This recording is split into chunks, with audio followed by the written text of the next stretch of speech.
মাঠের গতি আর পায়ের জাদুতে প্রতিপক্ষকে কপোকাত করতে উস্তাদ ফরাসি ফরোয়ার্ড কিলিয়ান এমবাপ্পে কিংবা উসমান দেমবেলে। এবার বিশ্বকাপেও ফরাসি স্কোয়াডের অন্যতম প্রধান কাণ্ডারি তারা। তবে এই তারকাদের প্রায় সবারই শিকড় রয়েছে ফ্রান্সের বাইরে, বিশ্বের ভিন্ন কোনো প্রান্তে। আর এই বহুমাত্রিকতাকে পুঁজি করেই নেতিবাচক মন্তব্য করতে ছাড়েননি সমালোচকরা। অনেকেই দলটিকে তাচ্ছিল্য করে ভাড়াটিয়া দল হিসেবেও মন্তব্য করছেন।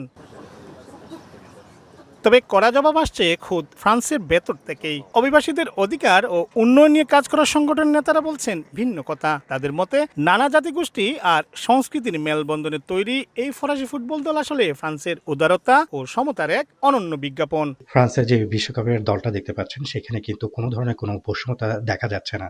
কারণ হলো বেশিরভাগ খেলোয়াড়ই কিন্তু দেখা যাচ্ছে তাদের বাবা মা ভিনদেশী, তারা ফরাসি। তো সেক্ষেত্রে সেটাই কিন্তু একটা বড় একটা প্রমাণ। এমবাপ্পেকে নিয়ে যে রেসিজমের একটা লেখালেখি চলছিল প্যারাগুয়ের সেনেটরিস, সেটার বিরুদ্ধে কিন্তু ফ্রান্সের জনগণ সবাই কিন্তু রুখে দাঁড়িয়েছে, এটাকে প্রোটেস্ট করছে।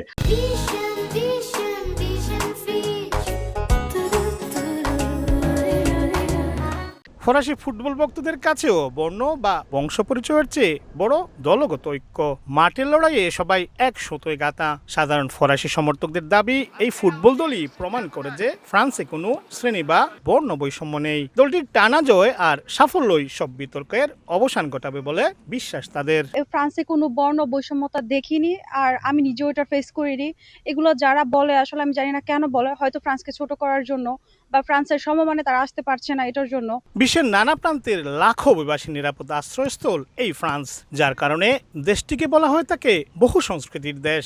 আর ফরাসি প্রজাতন্ত্রের মূল মন্ত্রই হচ্ছে সাম্য, ভ্রাতৃত্ব ও সমতা। ক্রীড়াঙ্গন থেকে শুরু করে কর্মক্ষেত্র সবখানেই বর্ণ বা বংশ নয়, বরং যোগ্যতাই এদেশের একমাত্র মাপকাঠি। আর সেই যোগ্যতার প্রমাণ দিয়েই আজ বিশ্বমঞ্চে কাঁপচ্ছেন এমবাপ্পেরা। সমালোচকরা বাইরের বিতর্ক নিয়ে ব্যস্ত থাকলেও ফরাসি ফুটবলারদের মূল লক্ষ্য কিন্তু মাঠের ট্রফি। বর্ণ আর সংস্কৃতির দেয়াল ভেঙে সাম্য ও ভ্রাতৃত্বের এই দল ফ্রান্সকে আবারও বিশ্বসেরার মুকুট এনে দেবে, এমন প্রত্যাশায় এখানকার সাধারণ ফুটবল সমর্থকদের। প্যারিস থেকে মোহাম্মদ লুৎফর রহমান বাবু, সময় সংবাদ।